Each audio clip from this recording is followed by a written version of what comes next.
Sejarah Dunia yang Disembunyikan. Karya buku Jonathan Black. Bab 9. Zaman Neolitikum Alexander yang Agung, Nuh dan mitos Atlantis, Tibet, penaklukan India oleh Rama, Yoga Sutra dari Patanjali. Jika Anda baru saja berkenalan dengan mitos Atlantis, Anda mungkin akan memiliki kesan bahwa hanya ada satu sumber untuk legenda ini, Plato. Catatan Platonis berisi seperti ini. Pendeta-pendeta Mesir mengatakan kepada Solon, seorang negarawan dan pengacara dari generasi kakek buyut Plato, tentang sebuah pulau besar di Atlantik yang telah hancur kira-kira 9.000 tahun lebih awal. Jadi kira-kira 9.600 sebelum Masehi. Peradaban di pulau tersebut telah ditemukan oleh dewa Poseidon dan ditinggali oleh keturunan-keturunan bersama pasangannya, seorang perempuan cantik bernama Kleito, seperti yang kita lihat pada bab 5. Intervensi oleh seorang dewa ikan merupakan sebuah catatan bersandi tentang evolusi, biasa bagi mitologi-mitologi di seluruh dunia. Seperti juga pulau utama, peradaban Atlantis ini juga menguasai beberapa pulau lebih kecil di area tersebut. Pulau terbesar didominasi oleh sebuah daratan indah dan subur dengan sebuah bukit besar. Disinilah Kleito tinggal dan masyarakatnya menikmati makanan yang tumbuh dengan subur di pulau itu. Dua sungai mengalir di atas tanah itu, satu berair panas dan yang lainnya dingin. Untuk memiliki Kleito bagi dirinya sendiri, Poseidon memiliki serangkaian kanal yang mengelilingi bukit tersebut. Pada masa itu, sebuah peradaban indah berkembang. Binatang-binatang liar yang jinak, tambang logam, dan bangunan kuil, istana, lapangan lomba, gimnasium, tempat pemandian umum, gedung-gedung pemerintahan, pelabuhan, dan jembatan. Banyak dinding dilapis logam seperti kuningan, timah, dan logam merah. Tidak kita kenal disebut orichalcum. Kuil-kuil memiliki atap dari gading dan hiasan puncak rumah dari perak dan emas. Pulau Atlantis diperintah oleh 10 raja yang masing-masing dengan kerajaannya sendiri. Yang 9 lainnya tunduk pada pemerintah di pulau terbesar. Kuil pusat dipersembahkan bagi Poseidon, memiliki patung-patung dari emas, termasuk patung seorang dewa berdiri di atas kereta perang yang ditarik oleh 6 ekor kuda bersayap dan diapit oleh ratusan nereid lumba-lumba berkuda. Banteng-banteng hidup berkeliaran dengan bebas di sekitar hutan pilar di kuil ini. Dan setiap 5 atau 6 tahun, raja-raja yang memerintah pulau-pulau ditinggalkan sendirian di kuil itu untuk memburu banteng-banteng tanpa senjata. Mereka akan menangkap seekor, membawanya ke pilar besar yang dilapisi logam merah, orichalcum, yang ditulisi dengan hukum-hukum Atlantis, lalu menyembelihnya. Kehidupan di pulau-pulau Atlantis pada umumnya indah.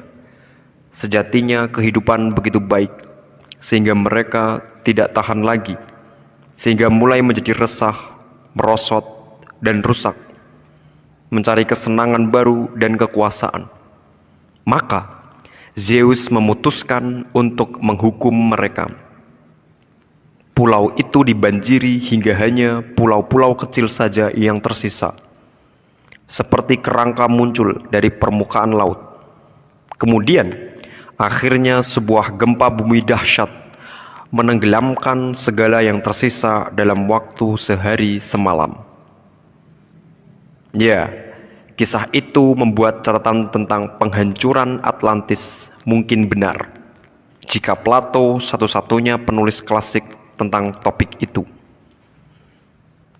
Aristoteles berkata, hanya Plato yang membuat Atlantis muncul ke permukaan laut, lalu menenggelamkannya kembali. Yang maksudnya adalah bahwa Plato hanya mengarang-arang semuanya. Namun, sebuah penelitian memperlihatkan bahwa literatur klasik dikemas dengan rujukan Atlantis. Misalnya karya-karya Proclus, Diodorus, Pliny, Strabo, Plutarch, dan Posidonius. Dan mereka memasukkan banyak bagian yang tidak ada dalam Plato dan tampaknya berasal dari sumber-sumber yang lebih kuno, dengan asumsi bahwa mereka tidak dibuat-buat juga. Proclus berkata bahwa 300 tahun setelah Solon, Trantor diperlihatkan oleh pendeta-pendeta Sais pilar-pilar yang ditutup dengan sebuah sejarah Atlantis dalam karakter-karakter hieroglif. Seorang teman dekat Plato, sekarang dikenal sebagai Aristoteles Semu, menulis tentang sebuah pulau Firdaus dalam bukunya On Marvelous Things Heard. Sejarawan Yunani Marcellus, juga teman dekat Plato, jelas bersandar pada sumber-sumber kuno ketika menulis bahwa di samudra luar Atlantik ada 7 pulau kecil dan 3 yang besar. Salah satunya dipersembahkan untuk Poseidon. Ini berhubungan dengan catatan Plato dalam hubungannya dengan jumlah kerajaan. Seorang sejarawan Yunani dari abad keempat sebelum Masehi, Theopompus dari Chios, menceritakan kembali yang diceritakan 200 tahun sebelum Plato oleh Midas dari Phrygia, bahwa selain porsi-porsi yang terkenal di dunia, Eropa, Asia, Libya, Afrika, ada lainnya yang tidak terkenal tentang kebesaran yang luar biasa, tempat padang rumput luas dan padang gembalaan memberi makan ternak dari berbagai ukuran dan binatang-binatang kuat. Dan ketika itu ukuran manusia 2 kali lipat lebih tinggi dan hidup 2 kali lebih lama dari usia manusia sekarang. Kita telah menyebutkan kutipan ini, Henokh dan mitos-mitos, serta legenda-legenda dari banyak budaya di seluruh dunia mencatat kelaziman adanya raksasa sebelum peristiwa banjir besar. Kemudian, tentu saja, ada mitos Yunani tentang banjir besar. Kisah karya Deukalion jauh lebih tua daripada Plato. Seperti dalam catatan Plato dan yang dari Alkitab, ada sebuah implikasi di sini bahwa banjir besar dimaksudkan untuk memusnahkan bagian yang lebih besar dari umat manusia karena perkembangan ras kita salah. Rudolf Steiner telah menjelaskan bahwa kisah-kisah tentang manusia setengah dewa dan pahlawan-pahlawan Cadmus, Theseus, Jason, semua melibatkan perjalanan ke timur. Kita harus membacanya, katanya, sebagai kisah-kisah migrasi yang terjadi ketika keadaan di pulau-pulau Atlantean rusak dan sebelum terjadinya bencana pamungkas. Ketika Plato menulis tentang Poseidon, raja dewa pertama Atlantis, perlu diingatkan lagi bahwa Poseidon adalah manusia setengah ikan yang berasal dari Zeus atau Jupiter.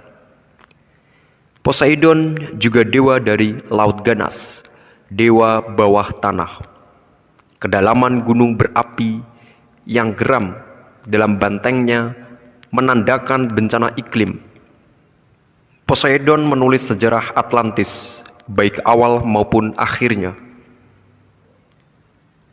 Budaya kuno lainnya merujuk silang pada catatan Plato.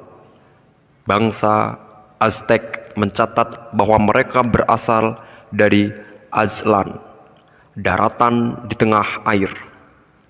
Kadang-kadang daratan itu disebut Aztlan dari 7 gua. Aztlan digambarkan sebagai sebuah piramida besar, berundak di tengah-tengah, dikelilingi oleh 6 piramida kecil. Menurut tradisi-tradisi yang dikumpulkan oleh orang-orang Spanyol yang menjajah, umat manusia hampir terhapus oleh sebuah banjir besar dan akan musnah jika tidak karena seorang pendeta dan istrinya yang membuat sebuah kapal dari batang kayu yang dilubangi dan yang juga menyelamatkan benih-benih dan binatang. Astronomi yang rumit dan pelik dari suku-suku benua Amerika telah membiarkan seorang peneliti modern menyimpulkan bahwa mereka mencatat banjir ini kira-kira terjadi pada 11.600 sebelum Masehi. Ini tampak sangat jauh dari catatan Plato yang memperkirakannya pada 9.600 sebelum Masehi. Tetapi poin pentingnya di sini adalah bahwa keduanya setuju bahwa banjir itu terjadi pada akhir zaman es. Geologi modern menyebutkan bahwa ketika lapisan es mencair, serangkaian banjir melanda dari arah utara. Kita telah mencatat pendapat bahwa pulau-pulau Atlantis menderita beberapa bencana banjir dalam periode yang panjang sebelum pulau terakhir akhirnya benar-benar tenggelam. Para arkeolog bawah air sekarang menemukan pada banyak tempat di dunia sisa-sisa peradaban yang tertutup oleh air bah yang disebabkan melelehnya es pada akhir zaman es. Pada April 2002, kisah para penyelam yang diceritakan oleh nelayan-nelayan setempat pernah membantu menemukan kota yang hilang. Seven Pagodas di lepas pantai Mahabalipuram di India. Gedung-gedung seperti kuil yang ditemukan jauh lebih megah dan lebih rumit daripada yang kita duga untuk masa akhir zaman es, Neolitikum, atau zaman batu baru. Penulis dan peneliti Graham Hancock yang melakukan begitu banyak hal untuk mempertanyakan asumsi akademis tentang sejarah kuno. Dikutip ketika mengatakan, "Aku telah menentang selama bertahun-tahun bahwa mitos tentang banjir dunia layak ditanggapi dengan sungguh-sungguh. Sebuah pandangan yang ditolak oleh kebanyakan akademisi barat. Namun di sini, di Mahabalipuram, kita telah membuktikan bahwa mitos-mitos itu benar dan para akademisi salah. Saya sendiri telah melihat artefak digali dari dasar laut di pantai Atlantik Amerika yang disebut bebatuan Scott, yang saya kira akan sangat sulit bagi teknologi untuk mengeluarkannya pada masa sekarang. Apalagi 11.000 tahun lalu ketika area itu ditutup laut. Dalam hal rancangan, bebatuan Scott memperlihatkan fitur-fitur yang secara mencengangkan sama dengan artefak Mesir. Ini bukan rahasia untuk diungkap, tetapi saya berharap bahwa ketika buku ini diterbitkan, Aaron Duval, presiden dari Miami Museum Egyptological Society, telah memilih untuk memperlihatkan kepada dunia apa yang dimiliki museumnya.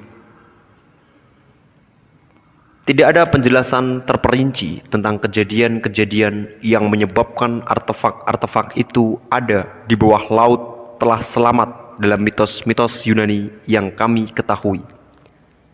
Sementara itu, catatan Alkitabiah biasanya singkat, tetapi ini bisa menjadi tambahan dan dijelaskan oleh catatan-catatan dari budaya lainnya, terutama budaya Sumeria dan catatan-catatan timur dekat lainnya. Tidak ada pertentangan sarjana bahwa beberapa dari catatan-catatan dari budaya yang lebih tua memberikan sumber-sumber material dari kisah Alkitabiah. Elemen-elemen yang akrab dengan kita dari catatan Alkitabiah, seperti tentang bahtera, merpati-merpati, dan cabang pohon zaitun, muncul pada catatan Sumeria yang lebih awal, yang menyebut Nuh sebagai Ziusudra. Nuh juga muncul dalam catatan Mesopotamia dan disebut Atrahasis, dan dalam catatan Babilonia dengan nama Upnapistim, menyatukan versi-versi yang berbeda, menciptakan sebuah versi yang memperkuat kisah dari Alkitabiah. Suatu hari, Nuh sedang berdiri di sebuah pondok ilalang ketika ia mendengar suara datang menembus dinding. Suara itu memperingatkannya akan sebuah hujan badai yang akan menghapus umat manusia. Robohkan pondok ilalangmu dan buatlah sebuah kapal. Ia diberitahu, Nuh dan keluarganya bersiap membuat sebuah kapal besar dari ilalang. Akhirnya dilapisi dengan aspal sehingga tidak bisa dirembesi air. Semua yang tumbuh dari tanah, semua yang memakan dari yang tumbuh, burung-burung di langit, binatang ternak dan binatang liar yang berkeliaran di padang terbuka, ia masukkan ke dalam kapal itu. Lalu selama 6 hari dan 6 malam badai mengamuk dan kapal mereka diombang-ambingkan ombak. Hujan lebat, badai dan banjir menenggelamkan permukaan bumi. Pada hari ke-7, mendengar angin mulai meredah, Nuh membuka sebuah jendela dan cahaya menerpa wajahnya. Dunia senyap karena semua makhluk telah kembali menjadi lempung. Bencana air bah yang nyaris membinasakan semua makhluk hidup itu diperingati setiap tahun oleh yang hidup maupun yang mati. Pada hari orang mati atau Halloween di Inggris, kira-kira paling lama pada abad ke-19, orang-orang desa akan berdandan seperti orang mati, mengenakan topeng dan mengeluarkan suara gumam dengan bibir terkatup untuk menirukan suara mayat hidup. Karena itu, kata itu adalah mummers. Ketika Nuh dan keluarganya mendarat, menapakkan kakinya ke daratan lagi, sesuatu yang agak aneh terjadi. Dan Nuh menjadi petani. Dialah yang mula-mula membuat kebun anggur.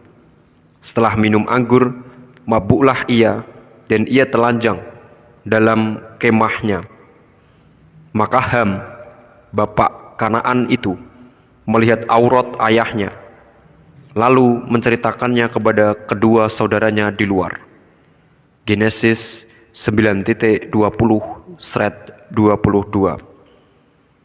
Ini benar-benar tepat bahwa Nuh harus menjadi seorang petani, karena arkeologi mengatakan kepada kita bahwa pertanian mulai pada zaman itu, Neolitikum.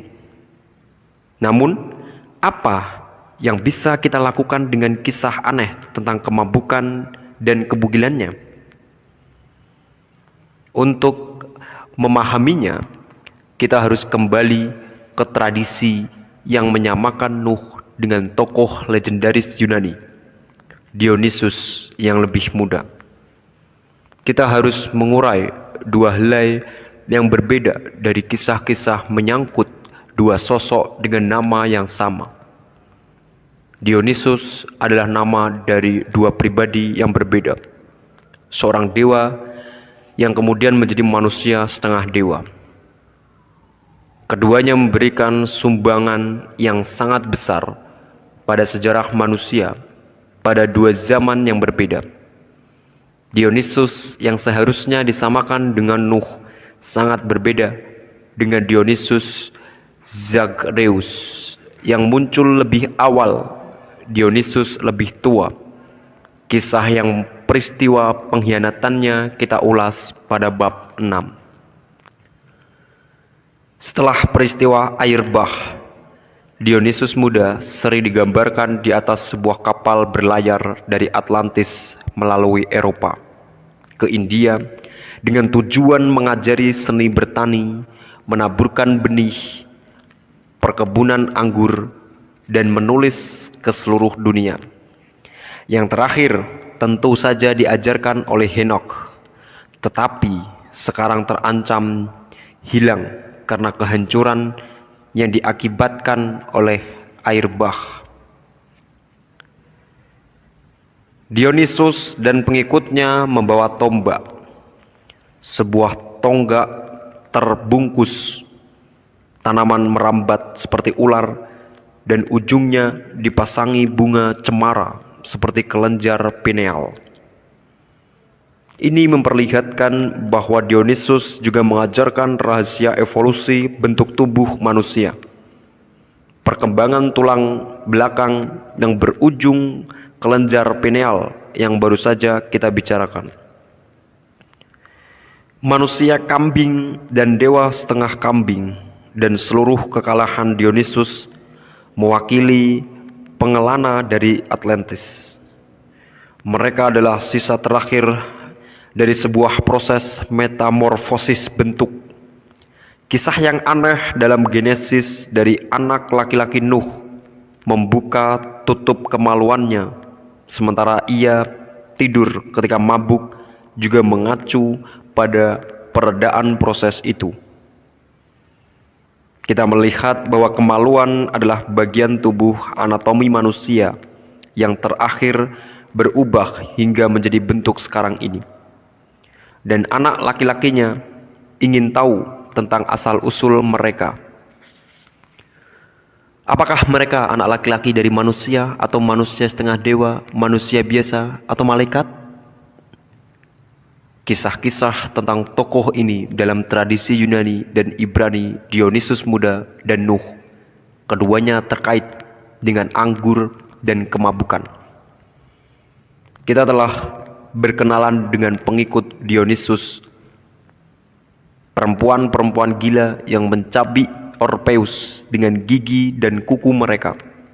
Dalam keadaan mabuk, perempuan-perempuan gila itu terasuki seorang dewa.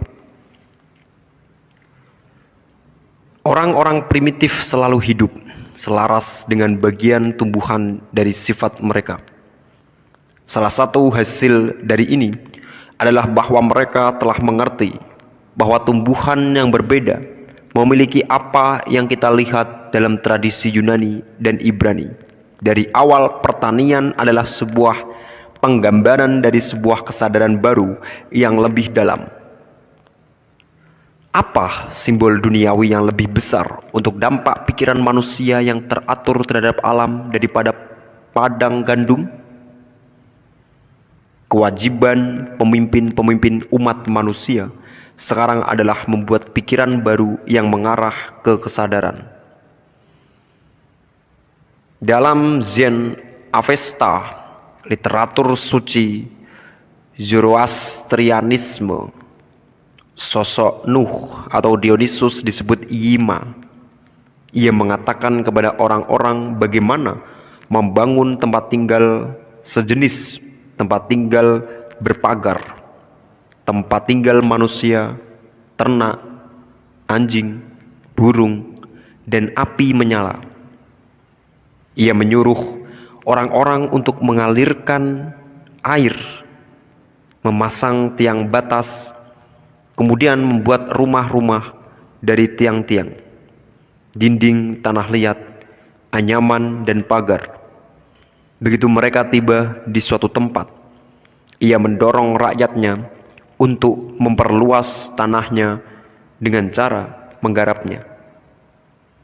Tidak boleh ada tekanan ataupun kehinaan, kebodohan ataupun kekerasan. Tidak ada kemiskinan ataupun kekalahan. Tidak ada orang catat, kebuasan, raksasa, sosok yang memiliki sifat-sifat roh jahat. Lagi, kita melihat sebuah kecemasan tentang sebuah pemulihan ke bentuk tidak normal dari zaman sebelumnya, seperti raksasa. Seorang penyair epos Yunani, Nonnus, menggambarkan migrasi Dionysus ke India, dan perjalanan yang sama juga digambarkan dalam Zen Avesta sebagai barisan Ram ke India. Namun, penjelasan yang paling lengkap berasal dari epos India, Ramayana.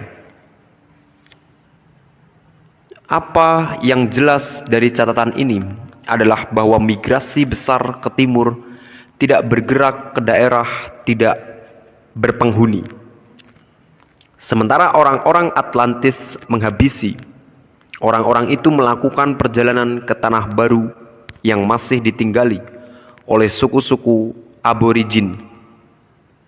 Kita melihat reaksi Dionysus terhadap apa yang ditemukannya di tanah baru dalam larangannya untuk melakukan kanibalisme dan pengorbanan manusia.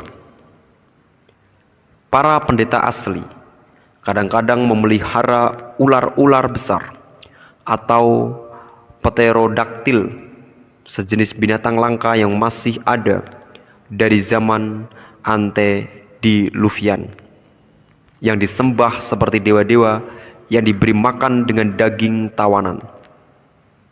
Ramayana menjelaskan bagaimana Rama dan rakyatnya tiba-tiba menguasai kuil-kuil ini dengan obor-obor, mengusir para pendeta dan monster-monsternya. Ia akan muncul tiba-tiba di antara musuh-musuhnya, kadang-kadang dengan busur panahnya, kadang-kadang tidak dengan kekerasan, kecuali ia mampu membuat musuh-musuhnya membantu dengan tatapan terantai birunya. Rama terusir menjadi seorang yang tidak memiliki rumah. Kerajaannya terendam laut. Ia tidak hidup seperti raja, tetapi berkemah di alam liar bersama istri tercinta, Sinta.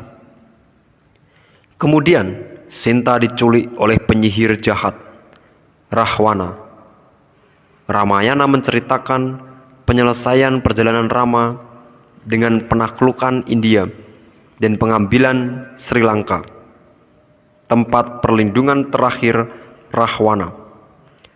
Rama membuat sebuah jembatan melintasi laut di antara daratan India dan Sri Lanka dengan bantuan tentara kera yang disebut manusia purba, nenek moyang dari roh manusia yang telah bergegas untuk inkarnasi terlalu awal dan kemudian dikutuk mati. Akhirnya, setelah pertempuran yang berlangsung selama 13 hari, Rama membunuh Rahwana dengan menghujaninya dengan api. Kita mungkin saja melihat Rama sebagai Alexander yang agung zaman Neolitikum. Setelah penaklukan India, ia menguasai dunia. Ia juga memiliki mimpi. Ia sedang berjalan-jalan di hutan yang diterangi cahaya bulan. Ketika seorang perempuan cantik berjalan mendekatinya, kulit perempuan itu seputih salju dan ia mengenakan mahkota yang sangat indah. Awalnya Rama tidak mengenalnya. Lalu perempuan itu berkata, "Aku Sinta.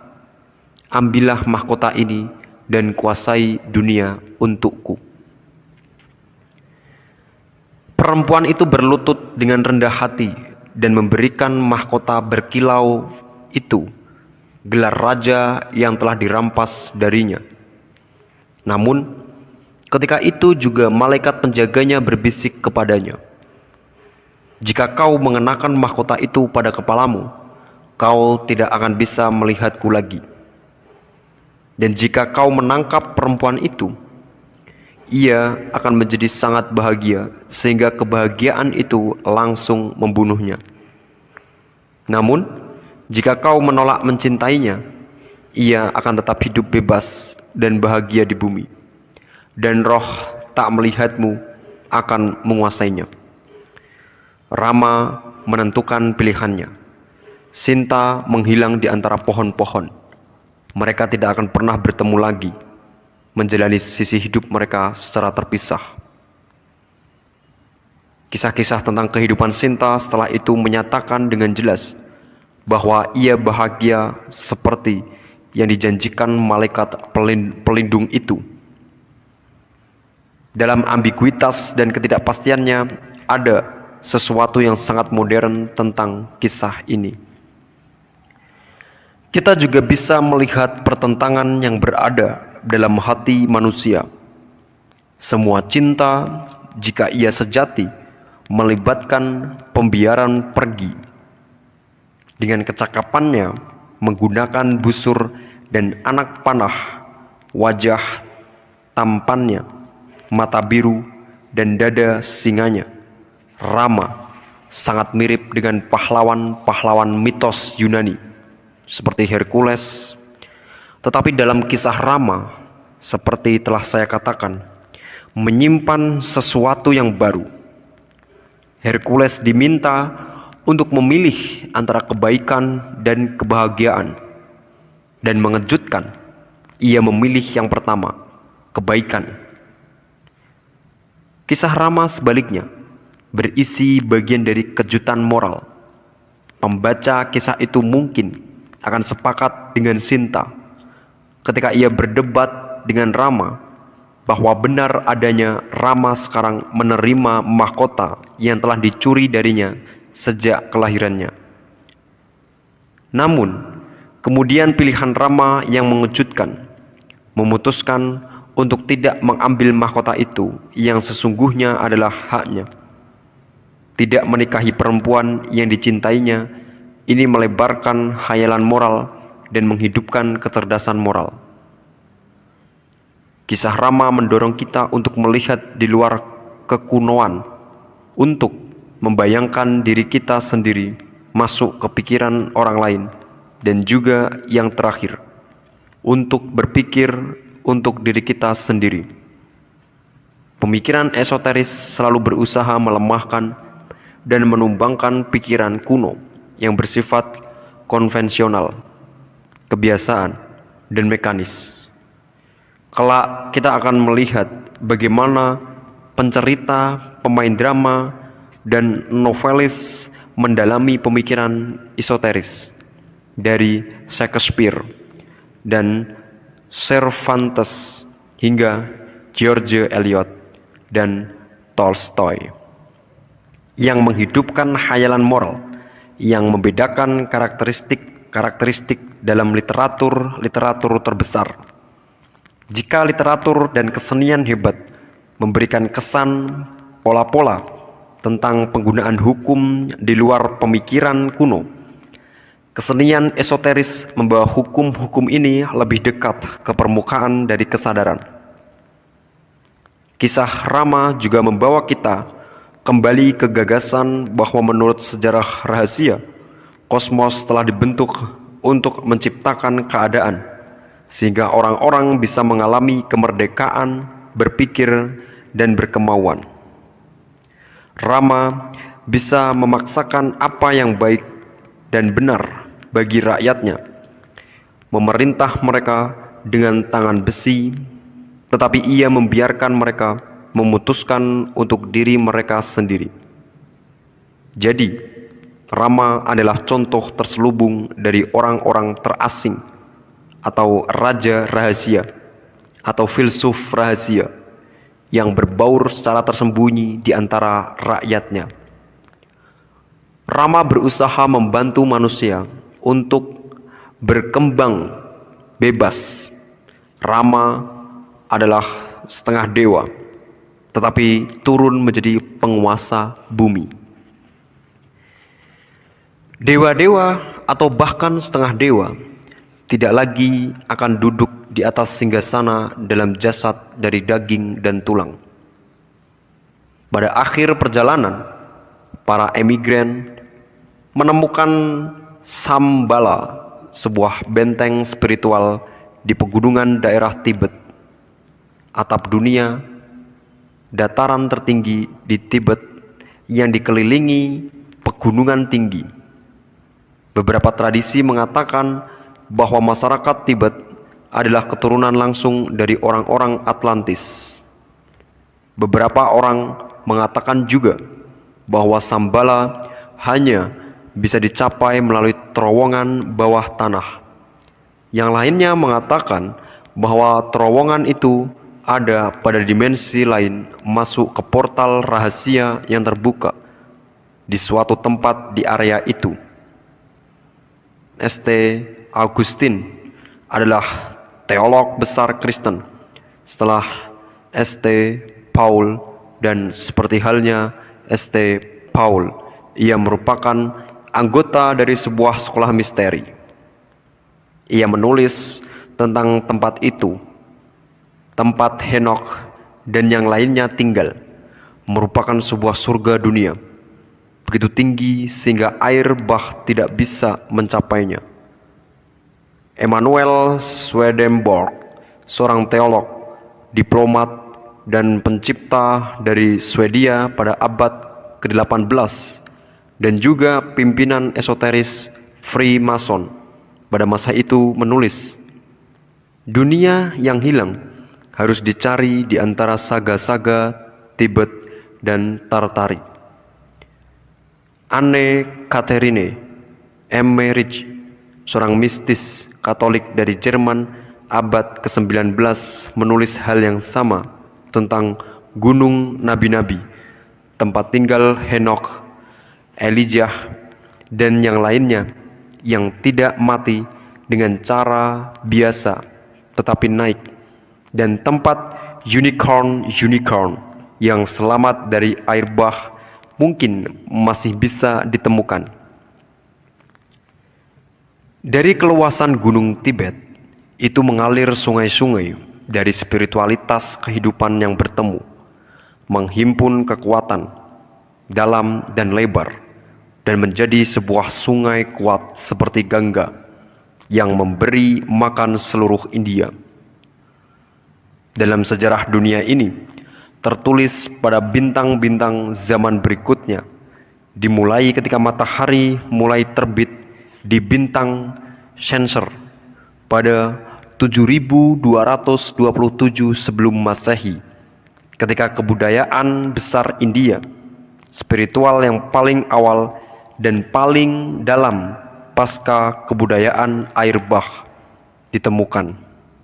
Para penemunya merasa kecil karena dunia yang baru diciptakan, yang dilihat mereka adalah maya, sebuah khayalan yang mengancam untuk menjelaskan kenyataan yang lebih tinggi dari dunia-dunia spiritual. Mereka memandang ke belakang dengan bernostalgia ke zaman sebelum tabir materi antara manusia dan hierarki spiritual disingkap. Mandi air es dan bentuk-bentuk penyiksaan diri dari para petapa bisa dilihat sebagai bagian dari usaha mereka untuk tetap sadar akan alam rohani.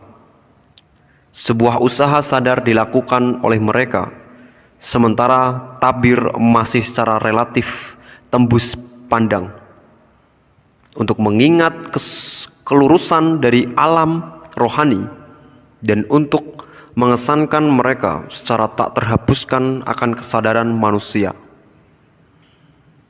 Keberhasilan kerajaan ini telah bermakna bahwa India masih merupakan gudang pengetahuan spiritual terbesar, terutama yang berhubungan dengan fisiologi okultisme.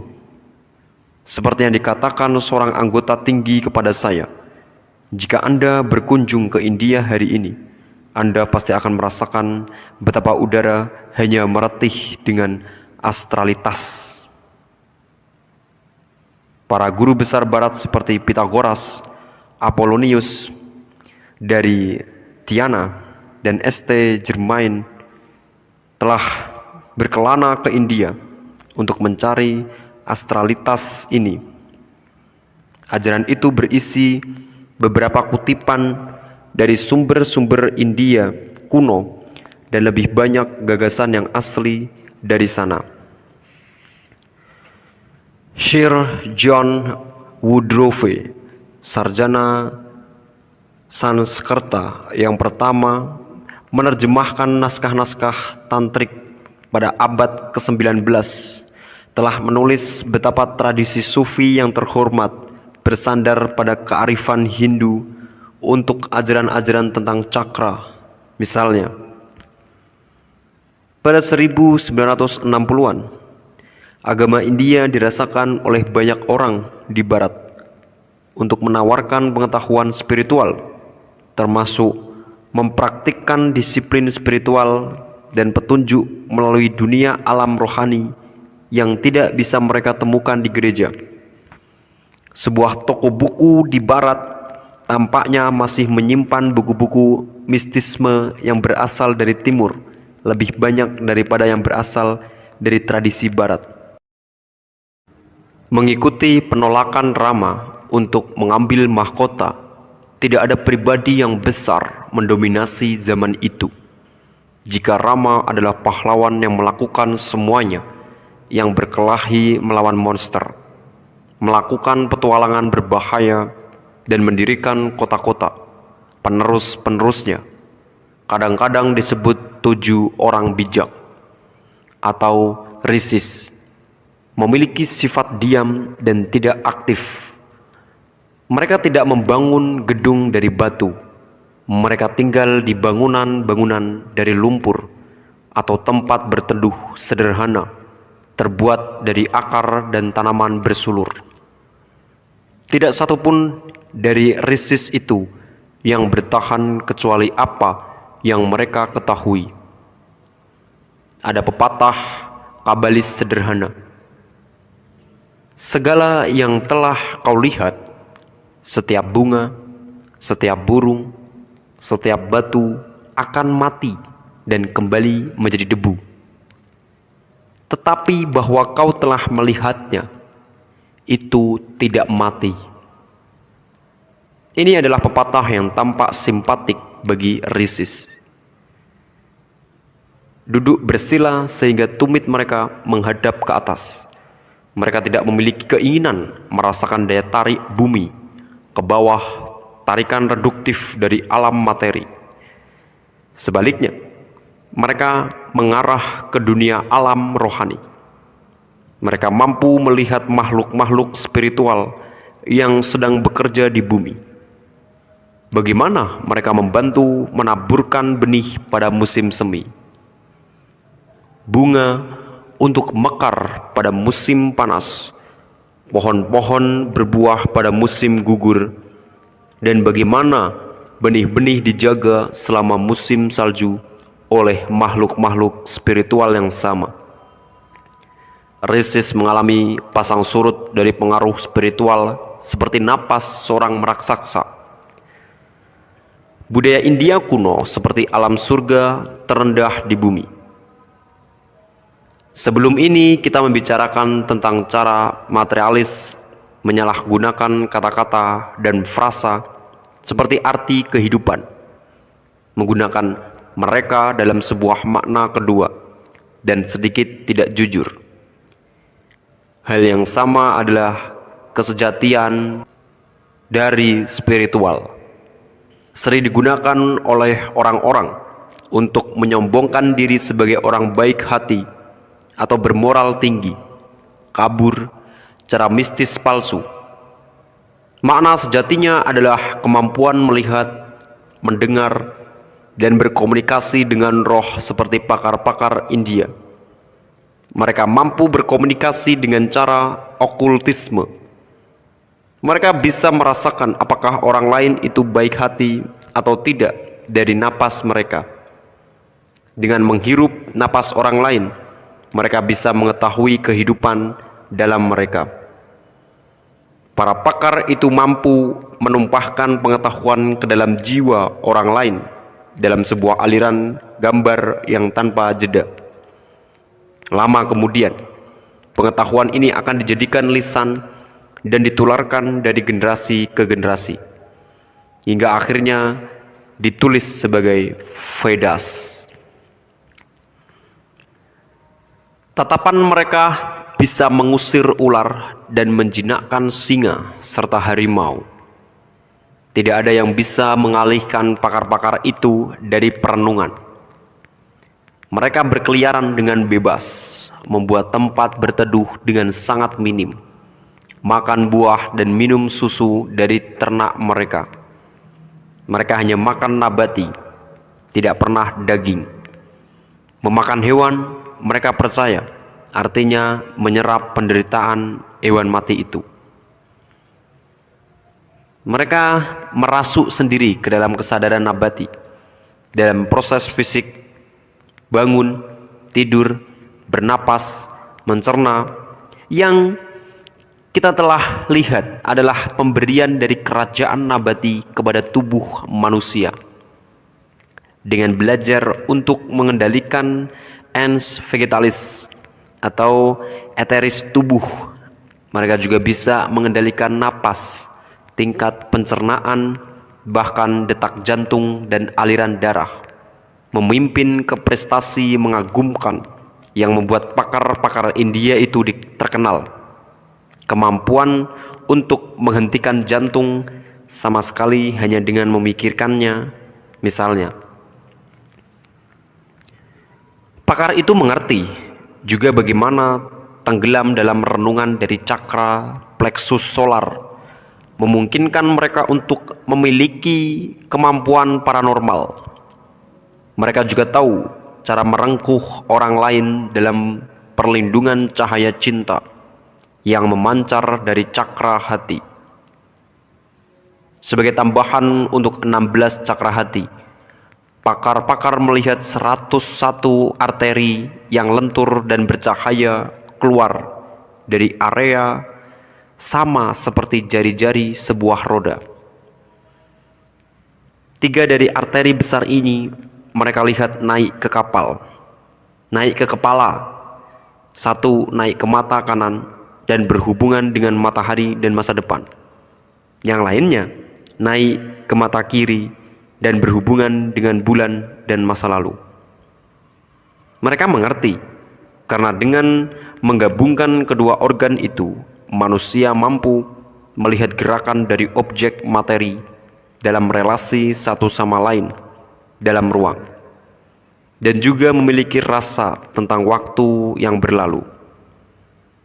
Bagian tengah dari 3 arteri itu berasal dari jantung dan melewati puncak kepala. Dengan rute ini, jalan ke atas mungkin disinari dari bawah, yaitu hati yang bercahaya, dan karena rute dari arteri tengah ini juga, roh akan pergi melalui ubun-ubun dan meninggalkan tubuh ketika kematian terjadi. Bagi orang-orang kuno, semua kehidupan mengaitkan sebuah denyut, irama, atau napas. Mereka melihat semua orang hidup ketika bernapas untuk sementara ke dalam dunia maya atau ilusi, kemudian bernapas lagi, sebuah proses yang berulang sepanjang hidup. Mereka melihat sekumpulan atau kawanan roh diembuskan ke dalam dan keluar dari kehidupan materi bersama. Peradaban India ini dalam beberapa hal merupakan gaung dari dunia nabati yang berair dan disinari matahari dari zaman sebelum matahari dan bumi terpisah. Dalam beberapa hal, itu juga suatu zaman makan, terantai, yang akan harus berakhir jika progres terjadi. Kita melihat betapa hebat makhluk-makhluk dari hierarki yang lebih tinggi tidak bisa muncul dalam tubuh fisik, seperti pada zaman Atlantis dulu. Mereka masih akan muncul sebagai setengah hantu atau siluman, tetapi terjadi semakin langka. Pada akhir zaman itu manusia mungkin hanya melihat mereka dengan mata fisik sekali atau dua kali dalam hidup mereka. Ketika dewa-dewa mengundurkan diri, orang-orang harus mencari tahu cara untuk mengikuti mereka. Dengan cara ini lahirlah yoga. Pada ketinggian meditasi mereka, sebuah dorongan kekuatan dari dasar tulang belakang akan menjalar ke atas, menembus arteri tengah melalui jantung ke kepala. Kadang-kadang kekuatan ini dianggap sebagai makhluk seperti seekor ular yang naik menembus tulang belakang, masuk ke tengkorak dan menggigit pada satu titik tepat di belakang jembatan hidung. Gigitan ini melepaskan sebuah keindahan seperti renda aliran dari arus mengilap. 700.000 cahaya menyala, berdengung seperti jutaan lebah. Para pakar akan merasa berada dalam dimensi berbeda yang muncul pertama untuk meliputi sebuah samudra dari gelombang raksasa, cahaya, dan tenaga yang sangat kuat. Awal pengalaman mistis dalam segala tradisi.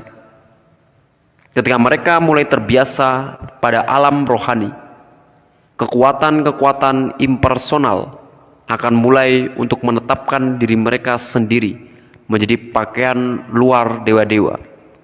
Dan akhirnya wajah dewa-dewa itu sendiri akan muncul dari cahaya itu. Wajah yang sama dari dewa-dewa bintang-bintang dan planet-planet yang telah menjadi akrab bagi kita setelah beberapa bab terakhir. Salah satu buku tersingkat di dunia, tetapi yang paling kuat, disebut Yoga Sutra of Patanjali. Ia ditulis dalam bentuk final pada kira-kira 400 sebelum Masehi, tapi berasal dari ajaran-ajaran Risis. Patanjali mengatakan kepada para pembaca untuk memusatkan perhatian pada kekuatan dari gajah, dan maksudnya adalah mendapatkan kekuatan itu. Hal itu menjadi pemikiran khayalan jika berpikir bahwa Anda atau saya mungkin bisa melakukan ajaran itu begitu saja. Ini ajaran tinggi, sehingga sekarang hanya anggota yang paling mahir dan tertinggi yang mampu mencapainya. Yang lainnya hanya akan mampu mencapainya pada inkarnasi berikutnya.